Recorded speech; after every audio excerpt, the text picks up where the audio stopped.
There's a remote town in West Virginia that's so much stranger than anybody ever tells you. It's called Helvetia. At first glance, it looks like a fairy tale village. It has a timeless feel, with dirt roads, rustic wooden homes, and people who seem to live as if the outside world doesn't exist. It's like something called them there, something that they don't want to tell you about.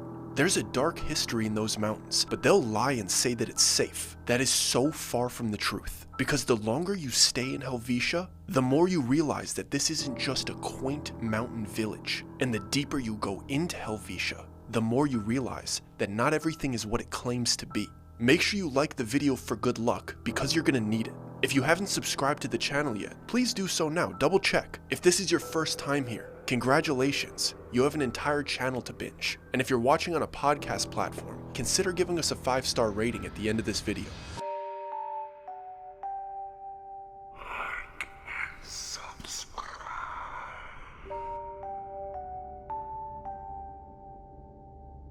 Back in 2019, when my wife was still my girlfriend and we were working very tedious jobs and still going to school, we didn't have much time to get out there. But any chance that we could, we would try to go on trips and try to have fun in the middle of our very busy early 20s, where we're just trying to get our lives together. And everybody warns you that once you get into a committed relationship and you're an adult, it's much harder to make new friends. It's not impossible, but it does get more difficult because you don't share childhood memories with each other. So when you meet a fellow adult that you're like, I like this person, you have to put a different level of effort into becoming their friend. To become adult friends, you have to be very vulnerable. Life didn't just push you guys together. You have to choose who you're going to spend time with. And the people you consider your real friends that you grew up with are all starting their careers and starting their own families, and everybody has less time to see each other. So when you find a good one, you better make that new friend. And I only say that because at the time, Jess was taking online courses. We would basically work out, come home, and the only interactions that we had was me going to work and her going to school online. So when she started to make a little online friend with this girl that she had classes with, I encouraged her to take that next step and try to make a real friend. Jess is very introverted. She's the sweetest little angel you'll ever meet, but she has a hard time putting herself out there. So when she starts telling me about this girl Sylvia that she's having these online classes with and she's texting her all day, I have to kind of nudge her and be like, hey, make her your real friend, not just a friend in this class. And with that encouragement, she took a few steps and she started planning some time where she would meet Sylvia. The only thing is that Sylvia didn't live near us. She actually lived in West Virginia. But they talked so often because they would always have group projects together and they ended up just texting each other every single day. We were able to schedule something to go visit her. So we committed to it. We were going to West Virginia to meet Sylvia and go skiing. And the reason we chose to go skiing is because Sylvia is of Swiss descent. She's from West Virginia, but I guess Swiss people love to ski. And she's like, you guys have to come out here. West Virginia has really underrated skiing. We could do a little weekend trip out of it. And she told us that we would stay a couple days at this ski resort and then we would go to her hometown for some type of like festival or gathering. We didn't really know much about it. So we fly out there to the nearest airport that's like 3.5 hours away. We drive through the icy mountains in the middle of February to this resort called Snowshoe. And like I said, we had never been skiing before. We had never been to one of these resorts. So when we got there, we were astounded with how beautiful this place was. It was everything that you would expect a ski resort to be. It felt like Christmas. That's the only way I could explain it. Ice coming off the buildings, big open courtyards. They're serving hot chocolate and ski resort style food, very comforting. And Sylvia met us out in the courtyard and she was lovely. Super nice, and right off the bat, I knew that her and Jess were real friends. And this trip was totally gonna be fun. We settled into the hotel, we rented our ski gear, and we got onto the ski lift where Sylvia was gonna give us very basic lessons. We were expecting a bunny hill, like the most novice skiing that you could possibly imagine, because we had never done it before. The only thing Jess and I had ever done was basic sledding on a hill in the Midwest. So this was a completely different world to us. So we get all of our gear on, we get onto the ski lift, we get up there, and now it's time to go down. And we realized something very quickly. This trip was not gonna be what we thought it was gonna be. I didn't know anything about skiing, but within the first 5 minutes, I realized why skiers and snowboarders like to go to the slopes when there's fresh snow. I thought if there's snow on the ground and it's cold out, you're good to go. But we were there in February. It was ice cold and there was no fresh snow. It was already packed down. so the slopes were basically slippery ice. And the resort did their best to try to maintain the slopes, but there's nothing you could really do about it. And this resort in particular wasn't really for beginners. They had stuff for beginners in quotation marks, but with the conditions and the demographic that would come here, it was not beginner friendly. Maybe for talented beginners, but Jess and I weren't given the gift of skiing. We were baby deers out there from the start. I was basically doing the splits the second I put my skis on. So we're doing our absolute best going down this slope, falling every 10 seconds on this icy packed down snow. My elbows and my knees are getting torn to pieces, but we're trying to laugh through it, not realizing what we got ourselves into. And we had another realization as we were about a quarter of the way down the slope. Unfortunately, as sweet as Sylvia was, she wasn't that good at skiing either, because as she was trying to teach us and help us, she was having a hard time stopping because it was so icy. And it got to the point where we were about halfway down this slope and we were falling so frequently and she was unable to stop that she eventually just said, "I'll see you guys at the bottom. We'll give it another try." And we weren't opposed to this. We wanted her to enjoy her weekend as well, not be stuck to us falling every 2 seconds. Like, yeah, we'll see you at the bottom. We're gonna get better by the end of the day. Vibes were still good. We weren't beat up so bad from falling that we were upset about it. It's like, yeah, Sylvia, go down, enjoy yourself. But it's not like she was weaving down this slope. The second she stopped trying to stop herself, it was like she was just going straight down this hill. And she was gone out of our vicinity within like a minute. And we probably should have known that it wasn't the most ideal conditions because there weren't that many people there. Don't get me wrong, there were people at this resort, but they must have been much more advanced. They wouldn't be on the slope that we were on, so we figured everybody's just on the more advanced slopes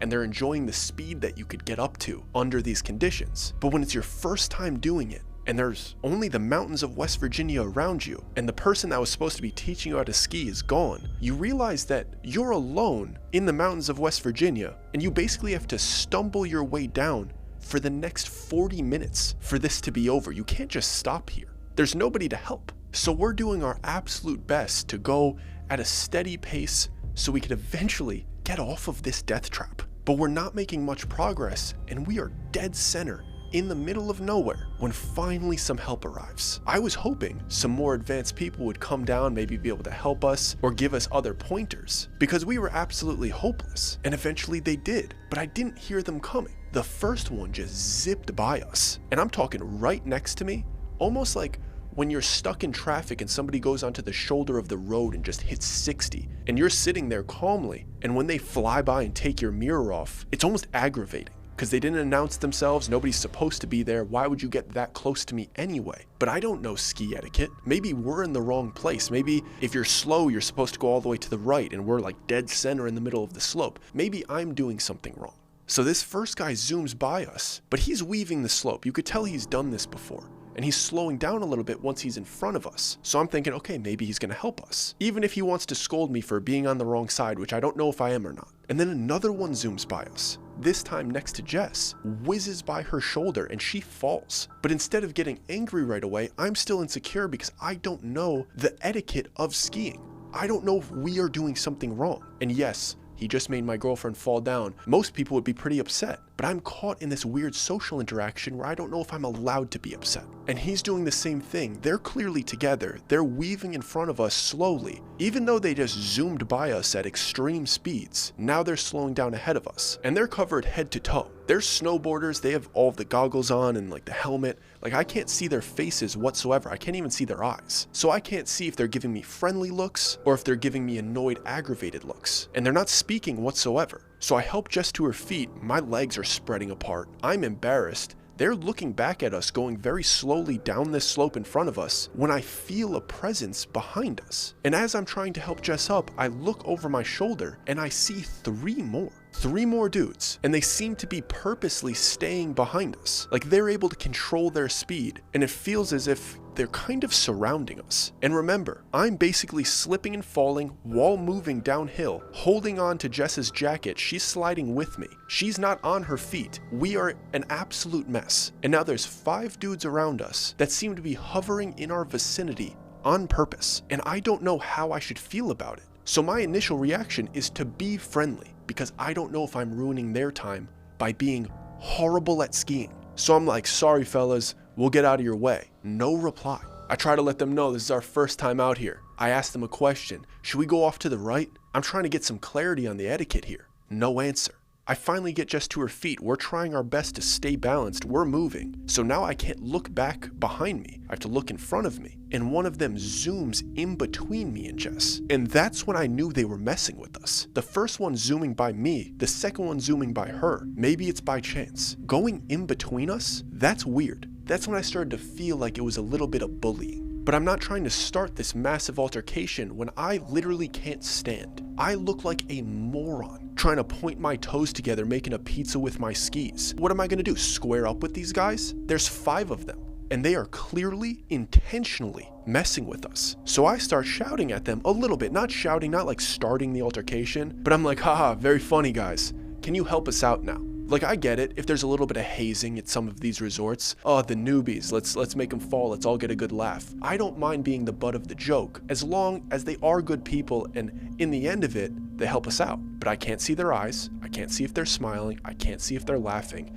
The only thing that I know is that they are messing with us and I don't know them. And we are in the middle of the mountains in West Virginia. There's 3 in front of me, there's 2 behind me still. I have to look forward because I'm on my feet, and one of them comes to my left again, but he angles out about 10 feet away from me and then swerves towards me so I could see him from my left peripheral, and the kid does some maneuver to kind of like splash me with shaved ice. And I'm thinking, am I in some type of weird Hallmark movie and I'm getting bullied and hazed by some teenagers? So I'm looking at him, the man who just sprayed us with shaved ice, and I'm looking over to my left at him, not looking down the slope, and one of the ones that was in front of us sat on his butt with his snowboard facing us, knowing that we couldn't maneuver around him, and for lack of a better term, was a roadblock and tripped us so we would fall again.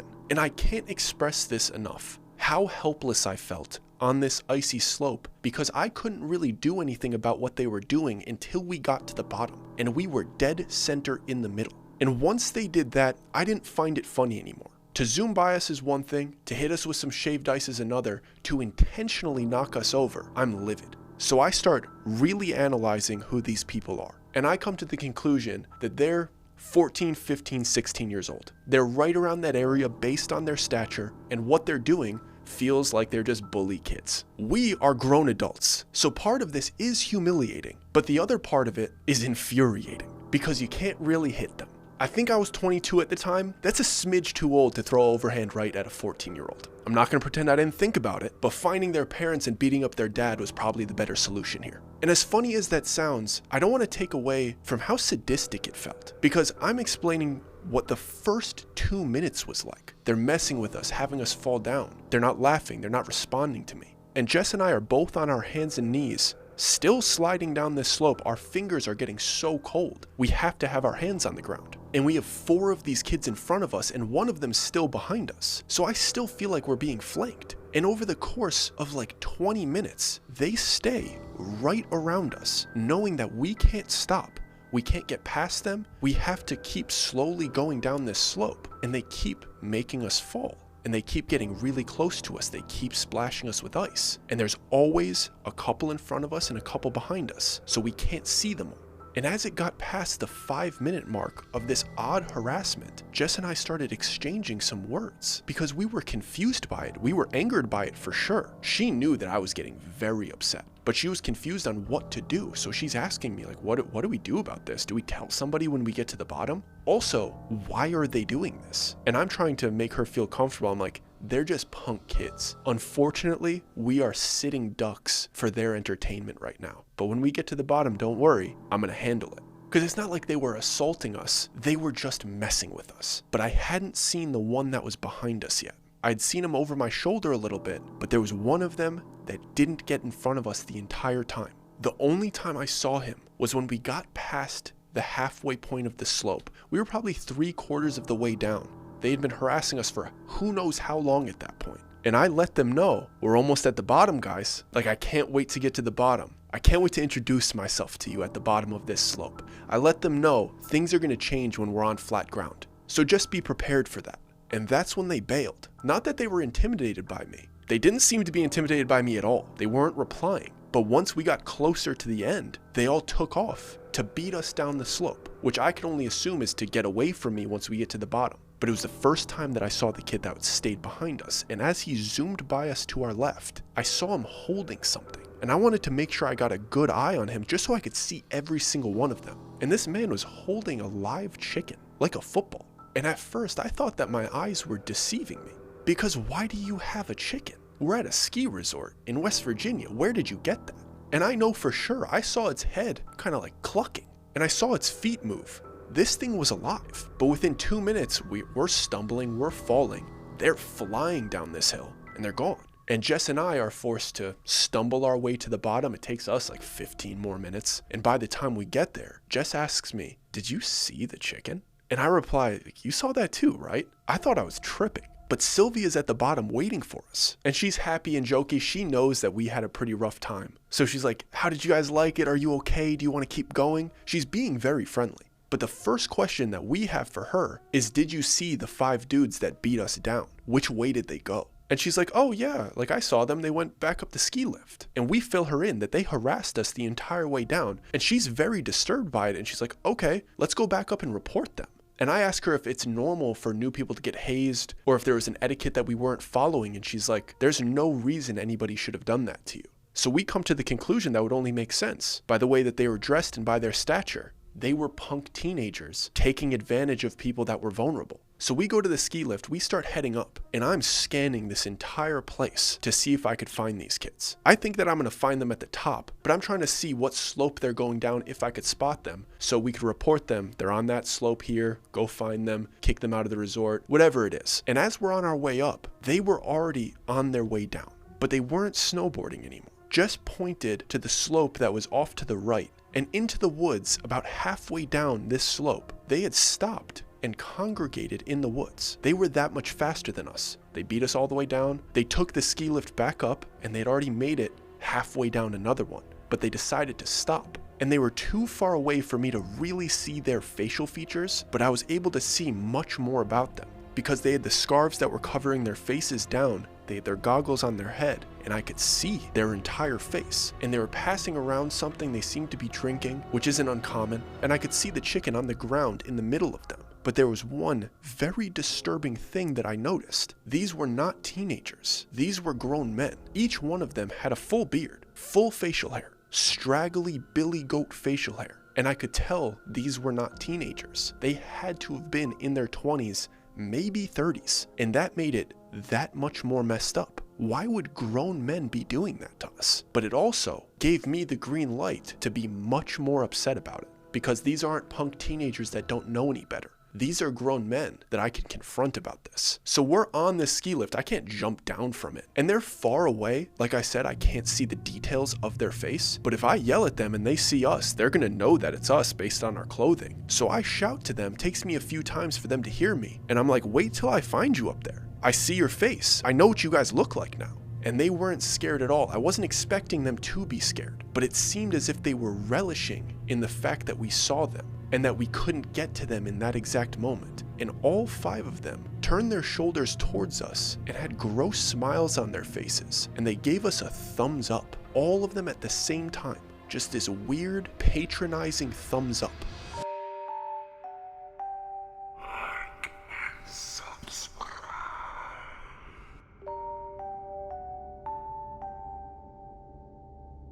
When I tell you I was scouring that resort for the rest of the night waiting for those guys to get back up there, I mean it. My blood was absolutely boiling knowing that 5 full-grown men took time out of their day in an attempt to ruin our first attempt at skiing. Like, we are on a trip, this is our first time trying it. We probably spent a lot of money to get there, money we didn't really have, and they took time out of their trip to attempt to ruin our time. It was so bizarre that I didn't even know what kind of dudes I was dealing with. There's something so uniquely messed up about that. Aren't you guys here to have fun? Aren't you trying to enjoy your snowboarding trip with your friends? Why would you spend that much time attempting to ruin somebody else's time? Nothing about it made sense to me. So I kept getting more and more angry because I didn't get it. I wanted to confront these guys. I wanted to know why they would do that. Fully developed brains, grown-ass men hazing beginners on a slope. I needed to look them in the eye and see how cowardly they actually were. I wanted to see a little bit of public embarrassment. I wanted all of the people that were at the resort to know what kind of people they were, to point a flashlight into the dark corner that they hide in, and feel accountability from other adults for their behavior.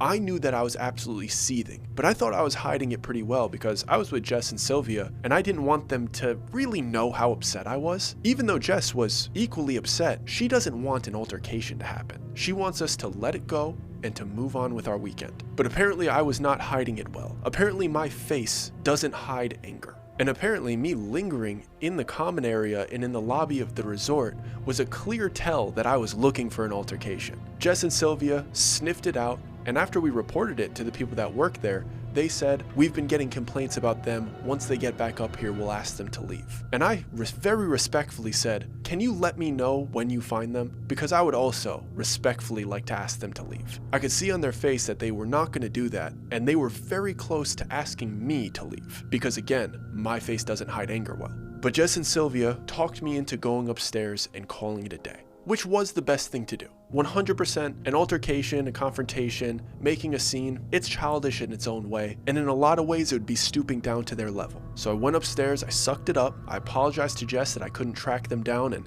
defend her honor. She said she'd much rather never see them again and just enjoy our trip and see me be happy instead of being this mad. So I respected her wishes and we called it a night. The next morning, we met up with Sylvia for breakfast, and we had already made our decision. We had conversations in our hotel room as a couple. We were absolutely beaten to bits from falling down so many times the previous day, and we told Sylvia that we did not want to ski again. There wasn't a fresh snowfall, the slopes were as icy as the day before, and the entire staff was completely different this day, so nobody had an update on the dudes that harassed us, so we don't even know if they got kicked out and left. So I wasn't willing to put myself into another vulnerable position and allow them to have another opportunity to harass us. So the only thing that we could do is tell Sylvia, we just want to hang out, we're done. And she totally understood. She wasn't disappointed, and she even had another option for us. She goes, "I'm gonna be honest with you guys. Half of the reason I came here with you guys, obviously I wanted to see you and meet you and have a good time, but I also didn't really want to be in my hometown this weekend. So we're not sure what to expect here, if it's a tragic story, if she's running away from something, so we're all ears." But then she says, "You know what, it actually might be really fun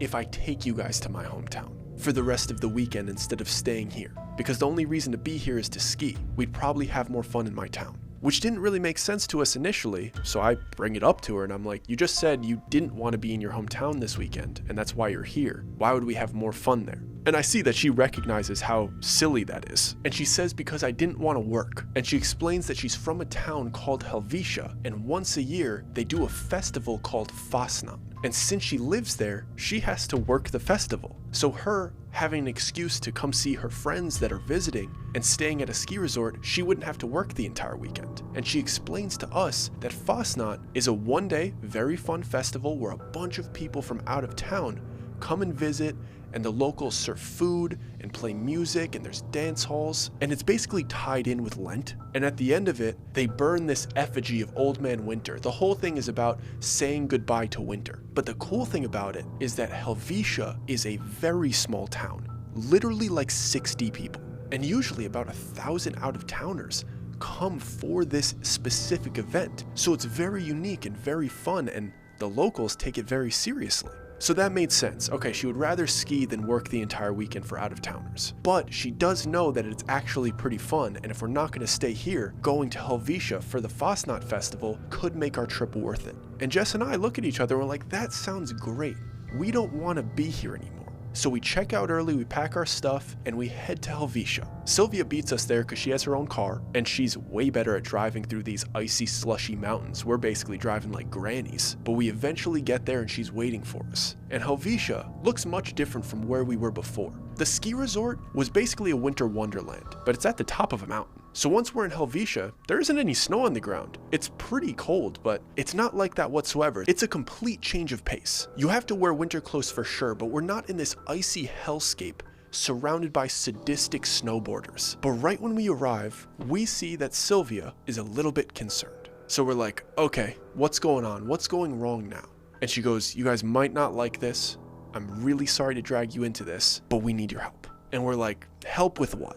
Because we're supposed to be on a fun trip. What's going on here? And she proceeds to explain to us that this Fasnacht festival is going to be by far the biggest one ever. And as she's walking us through her very small town, which is very cute, very quaint, beautiful, clearly very Swiss, the way the houses are built and the colors, you could tell these are Swiss settlers. She says that this year is different and all of the locals are absolutely freaking out. And we feel it right when we meet her parents and a couple of her friends. They are running around and it feels absolutely chaotic, as if they're so far behind, and we're like, okay, maybe they're behind on setting up, maybe they didn't time this right. But she goes on to say that there's going to be 6,000 people here tomorrow because the festival's the next day and they usually only have 600 to 1,000. But apparently there was this video game called Fallout 76 that featured Helvetia and the Fasnacht festival in the game. So it's bringing an entirely new demographic to Helvetia for Fasnacht. Literally 6 times as many people are showing up, and they had no idea until the day before. And they probably wouldn't have even known if one of the locals didn't come across a Facebook post while they were closer to civilization and had a little bit of Wi-Fi. 6,000 people would have showed up unannounced, and they wouldn't have had enough food or any venue set up. But now they only have 24 hours to get this festival up to the level to serve 6,000 people. And there's only 60 people that live here. But now there's 62 people in town. And Sylvia gets to the point and she goes, we need your help. As many hands as we could get. I know you guys are on a trip, and she's being so gracious. And she knows that she's asking a lot of us, but she's flat out asking us, can we work this weekend? That's literally what it is. And what are we supposed to do? Say no? We are in the middle of nowhere. Helvetia does not even have cellular service. I'm talking 0 bars. All of the people in this community take care of each other. They raise animals, they make their own cheese. If you don't have sugar, you knock on your neighbor's door. And we are here with them, and they're looking at us like the most human, pleading look. Can you two help us? We're not ready for this. So of course we do. Because sometimes when you're traveling, those are the best experiences. When a small community needs you, you never feel more human than that. You never feel more a part of something. And we're here to meet Jess's friend, somebody that we're trying to build a real connection with. And what a better way than to help her, her family, and her small community put on an amazing event. This will really solidify an adult friendship. So we spend that entire day helping prepare the food, setting up the dance hall, arranging places for other people to stay, anything that we could do to help. And it is absolutely exhausting, especially after taking the beating that we did on the slopes. So as nighttime starts coming around, some of the people that are visiting for the Fasnacht festival start arriving in town.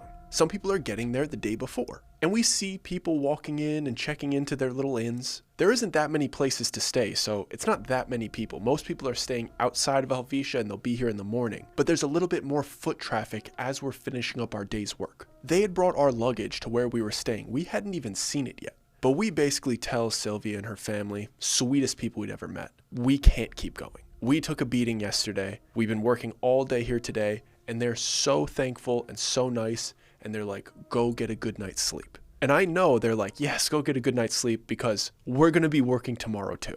We had already accepted it. We are locals for that weekend. So they bring us to where we're staying and we go inside. Very cute, very quaint. But honestly, it felt like gnomes lived there because the ceilings, I'd never been in a building where the ceilings were so low. Like Jess is 5'7" and she looked very big in that place. I couldn't walk through door frames without ducking, which was a bit annoying. But it added to the experience. We were exhausted, we showered, and we got into bed. Luckily, we downloaded some movies on our iPad, so we had some entertainment for the night, and we were just trying to recharge our batteries. 10 p.m. rolls around, we had both been dozing off a little bit. The town had pretty much stopped working, everybody had fallen asleep. We start hearing something hitting our window. Sounded like pebbles every couple seconds, hitting the side of the house, hitting the window. And mind you, we're the only people in this house. We're on the 2nd story and there's multiple windows where we could pretty much see every single angle. But something was hitting the window to my left. The first few times that it happened, it's like whatever. It might be a tree branch in the wind hitting it,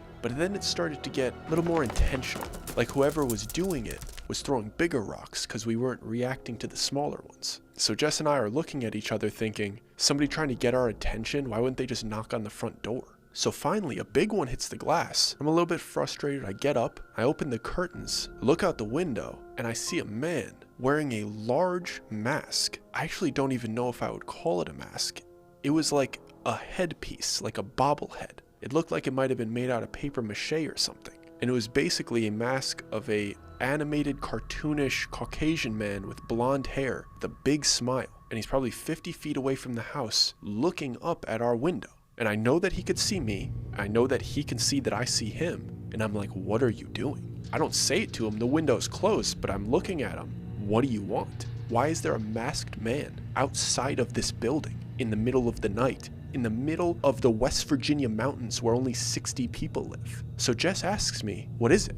And I have to turn around and tell my girlfriend, in the middle of the night, there's a masked man trying to get our attention outside. Her obvious reaction is, oh my God, are we in a horror movie? And she jumps out of bed to get a look at him. And the man is standing there, feet rooted to the ground, looking up at us, standing still. He stopped throwing rocks at least, but what are we supposed to do? 0 cell service, can't text Sylvia. She's only a couple houses away. Like, we could run over to her and knock on her door, but we're not gonna leave the house, give this guy the opportunity to get in. So now Jess and I are both standing in this windowsill, looking down at this weirdo until he turns around and runs off. He just runs off into the woods. And when he turns around, I could see that this is almost like a mascot headpiece. It's not only on the front of his face, it covers his entire head. And then he disappears into the forest. And Jess and I sit on the bed, so confused, not knowing if this trip could get any worse. Like, we are exhausted from a full day of work. We got mollywopped at the ski resort, and now there's peeping Toms hiding in the woods wearing mascot heads. And the town is completely silent. Clearly everybody's trying to get a good night's sleep for the festival tomorrow.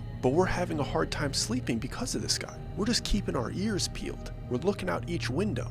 And in a town that small, when a commotion happens, you could hear it. You could hear it through your very thin walls of your old style house. And after about 20 minutes, we heard a little commotion. We heard somebody shouting. We heard a window break. And we're looking out the windows. We're opening the windows, trying to get a better look, trying to catch any sound that we could hear. And we see a dude running away from where the sound was coming from. And he has on a mascot head of a Caucasian man with blonde hair with a big smile. And he runs off into the woods. And we're like, what is this guy doing? So he disappears, and we wait another 10 minutes, and from the other direction, we hear another commotion. We don't hear glass shatter, but this building is closer to ours. We hear somebody yelling out of their window, "Who are you? The festival's tomorrow. Go to bed." And we wait a couple minutes, and we see a dude running away from the commotion with the same mascot head. It's the same dude. He's going from building to building, throwing stuff at people's windows, freaking them out, and then running off into the woods to circle the town and enter in a different direction.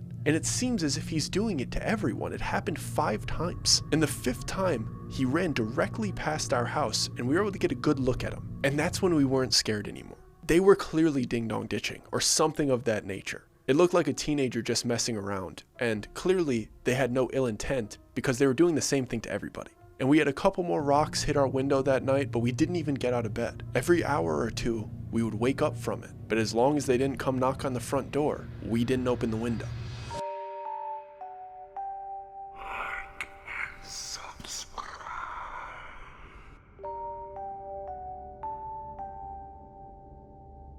So we wake up the next morning, groggy, exhausted, beat up, knowing that we're not going to be able to enjoy this festival.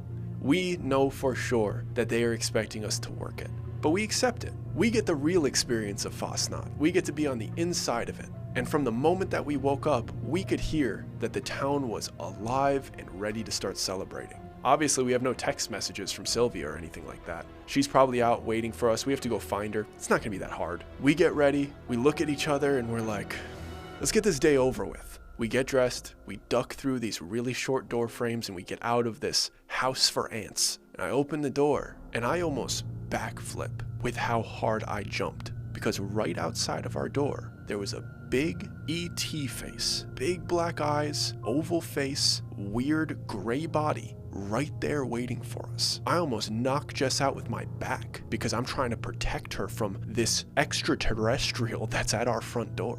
And then we start hearing laughing. And we recognize the laugh, and I look at its legs, and I know it's not an alien. And E.T. pulls his head off, and Sylvia puts her finger out and says, "E.T. phone home." And we start laughing. We're like, "What are you wearing? Like, what are you doing?" She knows that she got us good. And she looks at us and she's like, "What do you mean, what am I doing?" And we're like, "Why are you wearing that?" And she goes, "Oh my God, I didn't tell you what this was, did I?" And we're like, "Isn't this for Lent? It's not Halloween." And she's dying laughing and she goes, "Okay, so Fasnacht's a little bit weirder than I explained. I don't know how I didn't mention this. Every single person you see today is going to be in a crazy costume, so don't get scared when you meet everybody." And then it made sense to us the night before, because Jess goes, "Oh, that's why that kid was wearing a mask." And Sylvia goes, "Yeah, everybody's going to be wearing a mask." And then she holds out 2 masks for us. And it was this very simple paper mache sun and a moon. It wasn't anything over the top. We didn't want a crazy costume, but it just covered like half of our faces each. And she goes, "You're gonna need to wear this to fit in." And then we start walking around and we see people that are coming into the town, even the locals that we had met the day before. Everybody is in a crazy costume. So then the kid the night before that was throwing rocks at our window with the mascot head isn't even half as scary as he was before. We actually didn't even mention it to Sylvia because this answered the question for us. It was a kid visiting town, ding-dong ditching people in his costume. Completely normal.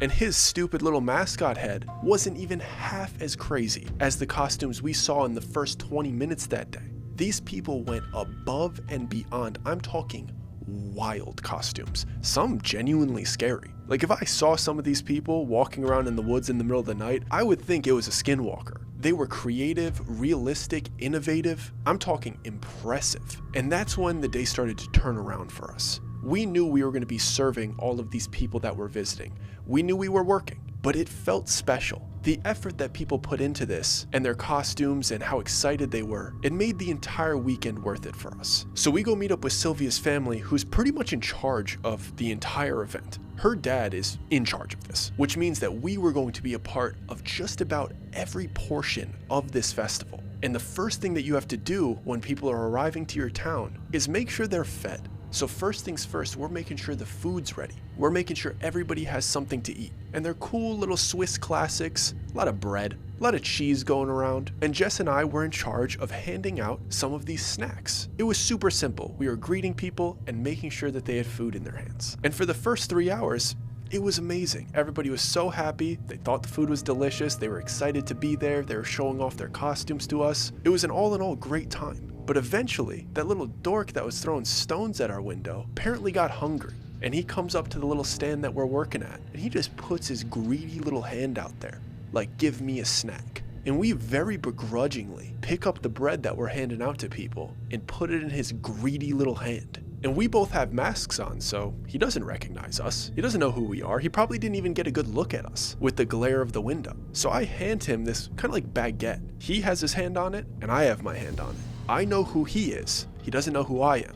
And kind of playfully, but trying to let him know that I know what he did the night before, I go, "Long night, huh?" And this kid behind the mask doesn't say anything. I can't see his facial expression. He just tilts his head at me and yanks the baguette from my hand. I'm hoping that I made him feel a little bit awkward, but I didn't. He stood there in a standoff with me and kept his head tilted as if he was trying to show me that he wasn't scared of me, until I eventually had to ask him to move on because there's other people waiting for food. He stood his ground. He was confident about what he did the night before. I hated that kid. But what am I supposed to do? I have to keep handing out these baguettes and these other snacks. People gotta eat. Eventually, Sylvia's dad comes and gets us and he's like, "Guys, the parade is next. So we have to organize all of these people that made these amazing costumes and have them walk down the main street of town." We didn't really have to do anything other than herd them like sheep and guide them in the right direction, but it didn't change the fact that we were pretty much in the parade, which was cool. And that's when the energy of the festival really started to raise. Music is being played, people are talking, laughing, drinking, eating, doing a parade down the main street. You could feel why people would come here. And even though the town was not prepared for the amount of people, it enhanced it. It wasn't only the usual people that would visit, which were great. Local West Virginians that like this niche Swiss tradition. It was also a lot of gamers from around the country that were all into Fallout. It was a very weird mix, but everybody was having a very good time. And eventually, throughout the day, I was able to ask some of the people that were clearly gamers that were visiting what that kid's mask was about.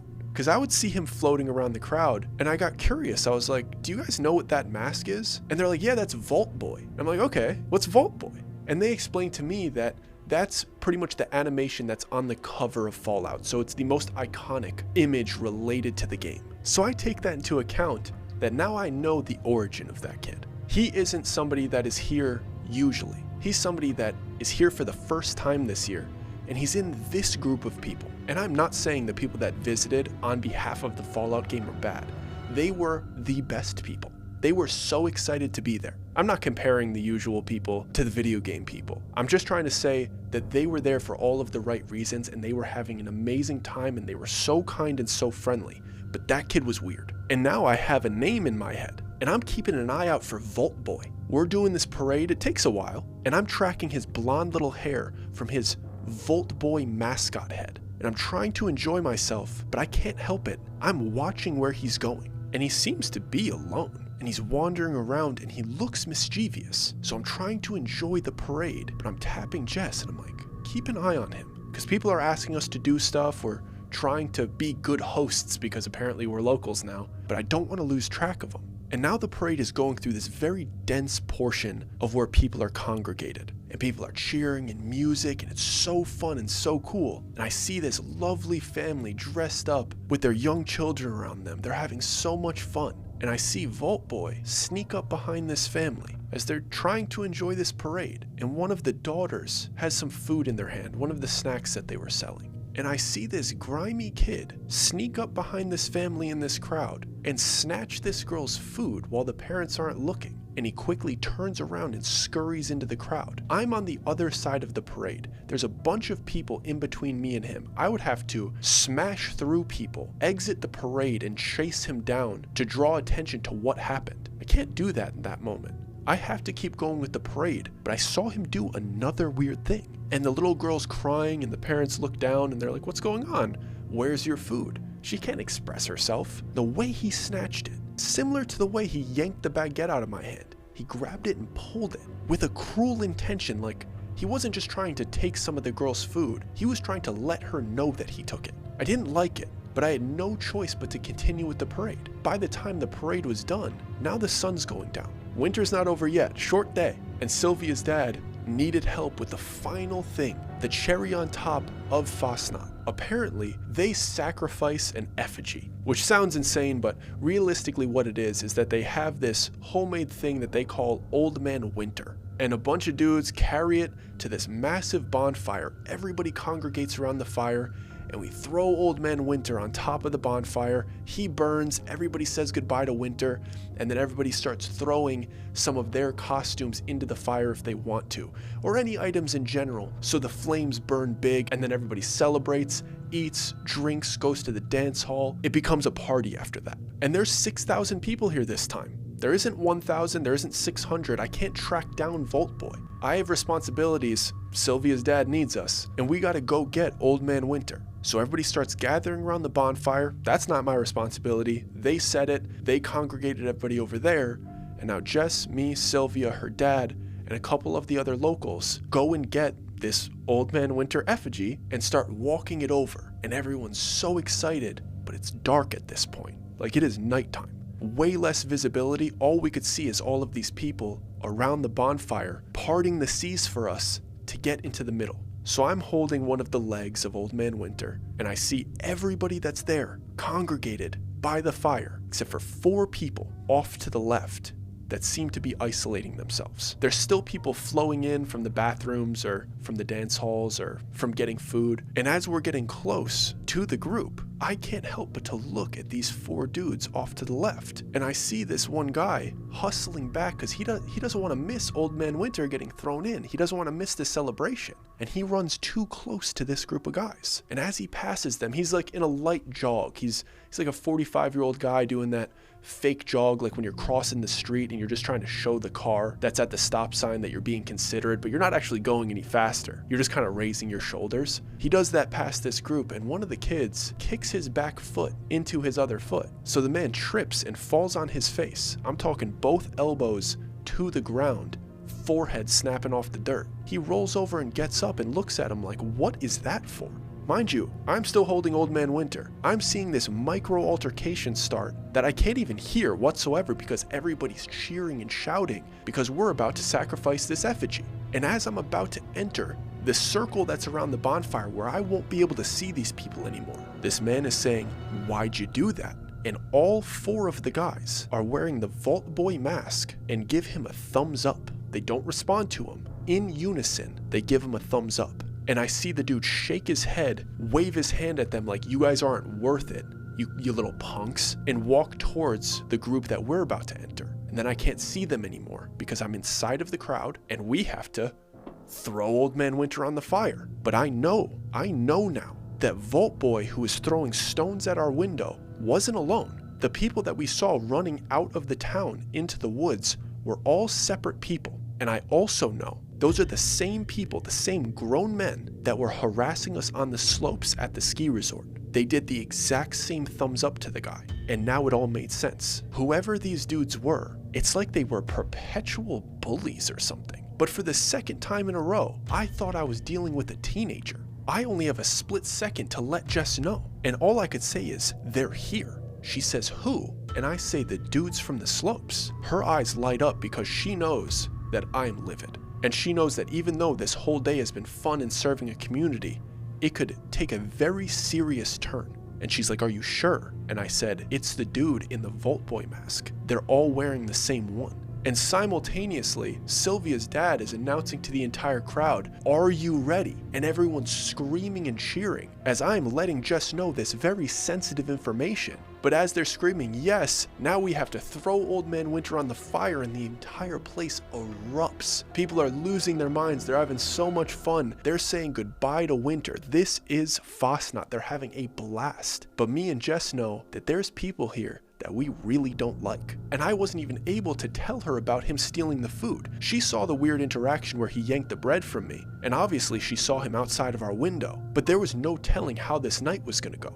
And I didn't know how I felt about it yet. I was in shock that this was the same people. And as I'm standing there fake smiling and everybody's celebrating, taking off their costumes and throwing it into the fire, everybody has to take a step back because the fire is getting so much bigger. They're throwing anything into this thing. And as I'm contemplating what I'm going to do about this, I look to my left to see if I could see them over the crowd, but these guys are making their way through the crowd, all of them together. And as the seas are parting for them, I see that they're all carrying something, and it's a rolled up carpet. It's completely dark out, there's only the bonfire. It is a festival, a party, a celebration. Everybody's throwing junk into this bonfire. And they make their way through it, they throw this rolled up carpet into the middle of the fire. It engulfs in flames, and then they all disperse in different directions as if they're trying to get away. I don't know if I've ever been that angry in my life, and I don't think I've ever moved that fast in my life, because I got one of those guys' collars, and I yanked him like I was trying to rip his shirt off. And once I got my hands on him, it was so satisfying because when I pulled him, he felt like he was made of feathers. The dude couldn't be above 110 pounds. And he tried to fight away from me a little bit, but I had his shirt, I grabbed the front of his shirt, and I was able to hold him like he was a little kid. And he's trying to hit my forearm, trying to break my grip. And Jess is looking at me, I'm trying to check in with her, like, what should I do right now? And I look back at him and it's this Vault Boy mascot head looking at me. I still haven't seen his face close up. And I realize that I'm wearing a mask. So I take my mask off and I say, "Do you remember me?" And I know for sure that he does. He starts trying to get away from me even harder. So then I go for his mask. And it's made of paper mache. When I dig my fingers into it, I break the paper mache and I'm able to rip it off of his head. The festival is going so crazy, nobody sees that an altercation is happening. Nobody even notices other than Sylvia's dad. And I feel his hand on my shoulder and I hear him say, "What are you doing?" And I get this guy's mask off. And I was expecting him to look like he was scared of me. I finally found out who you were. I got you. You know what you did, and you're about to face the repercussions of it. But I was a little bit disappointed because he didn't look scared of me at all. He looked like he was scared of something behind me. He was looking at me in the face. He knew who I was. He recognized me, but he was looking over my shoulder at the fire. He couldn't keep eye contact. He was trying to get away from me, but his eyes couldn't stop darting towards the fire. So I look back at the fire because it's like there's a 5-year-old trying to get away from me. That's how scrawny this dude was. And I look at that rolled up carpet. I look back at him. I look at the rolled up carpet. Now Sylvia's dad is coming around and he has his hands on my arm like, "Hey, maybe let go of him." And I look at him and I'm like, don't let him go.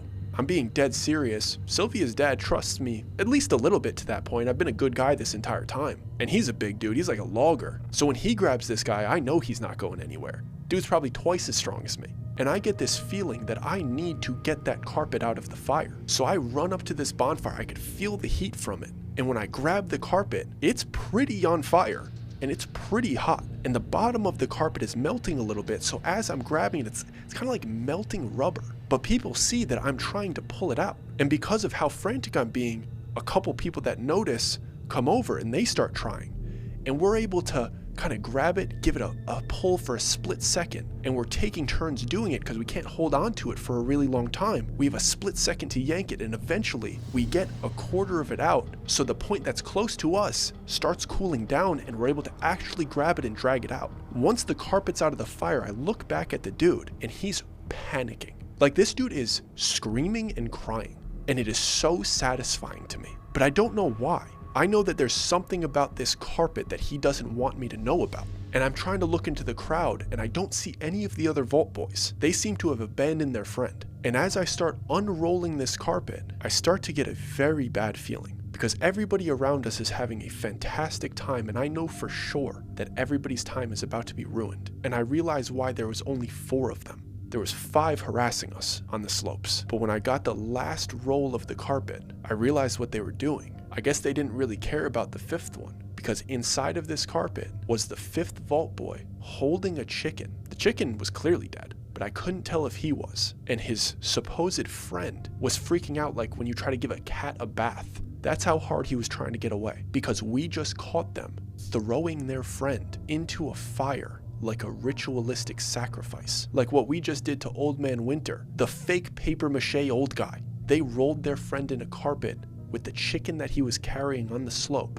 and in cold blood threw him into a bonfire and scattered like little rats. This caused panic among the entire group because it spread like wildfire that a body was just found thrown into the fire. The parents took the children away, the crowd started to disperse, the locals started to close in on the situation, and a town-wide search went out for the Vault Boys. I let them know anybody wearing a Vault Boy mask was in on this, so the men of the town went and hunted these guys down. They were hiding around the town in the forest, like where we saw them fleeing the night before. They got every single one of them. All 4 of them were brought back to what was supposed to be the fun dance hall where the music was playing. We called the police, the ones that were close enough, but they weren't going to be there for about 30-40 minutes. And we have all of them sitting in chairs with their Vault Boy masks in the corner, all looking like disturbing, scrawny, straggly shells of men. And we have their friend on the carpet laying in front of them so they could see what they'd done. We were all surrounding them. They weren't saying a word, and Sylvia's dad is questioning them. Why would you do this to your friend? Pointing at them. You kill your friend and you try to burn him? And finally one of them spoke up. They shook their head and they said we didn't kill him. And at that same moment, the dude that was rolled up in the carpet starts grunting and moving like he's regaining consciousness. And we realized that they were attempting to burn him alive. And everyone started freaking out because burning a body, bad. Burning a friend alive rolled in the carpet that you sedated somehow, sadistic. And now all of their actions made sense to me. What I had seen them do, what they did to us, what they did to their own friend. There was an undertone of pure evil going on here. But we didn't get answers until the police got there. They wouldn't speak to us. And what we were told after was that this wasn't an attempted murder. This wasn't a group of friends turning on one of their friends and trying to burn them alive. The story was so much worse. Apparently, this weekend was their last hurrah, and none of these dudes had ever met each other before. They told the police that they had been online friends, gamer friends, for years and had never met up in person. They had met in forums. They all had a lot of issues with personal relationships in the real world. Their only socialization was through these pretty dark forums where people make friends on dark humor and the hatred of the outside world. And the only time they ever felt any joy was when they would game together. But the sense of humor and the ideology that they had created in this tight-knit group of sadistic dudes was not based on anything wholesome. They'd built their friendship off of the worst jokes that you could make. off of the most horrible videos that you could send each other. But it was the only community that they had ever known. And in communities like that, it's not uncommon for people to take their own lives. And apparently, the friend that was rolled up and sedated in a carpet and thrown onto a fire had told his best friends in the entire world that he was going to do it to himself anyway. And he asked them if they could have one weekend together. And he wanted to relive the most fun that they'd ever had, which was Fasnacht in Helvetia in Fallout. Apparently they had had so much fun in this very specific part of the map of the Fallout game, and they wanted to live it in real life for his last day. But when guys like that come together in the real world, their ideology leaks out. And the only way that they can make each other laugh and the way that they could have fun is to be cruel and sadistic to all of the people around them. But they don't have any personal skills. That's why they were awkward. That's why they wouldn't talk. The only thing that they knew was to be cruel and messed up. And they were kind of riding this high, almost like one of your best friend's bachelor parties where everybody's acting out. They're all in on it. They're riding this feeling as if this is a special weekend. It's a boys' weekend. And throwing him into the fire was the kindest, most friendly thing that they could do to their friend that was done with living. That's how they justified it. And they were arrested, and the only thing that I could think of as we were headed home was I hope they check their computers.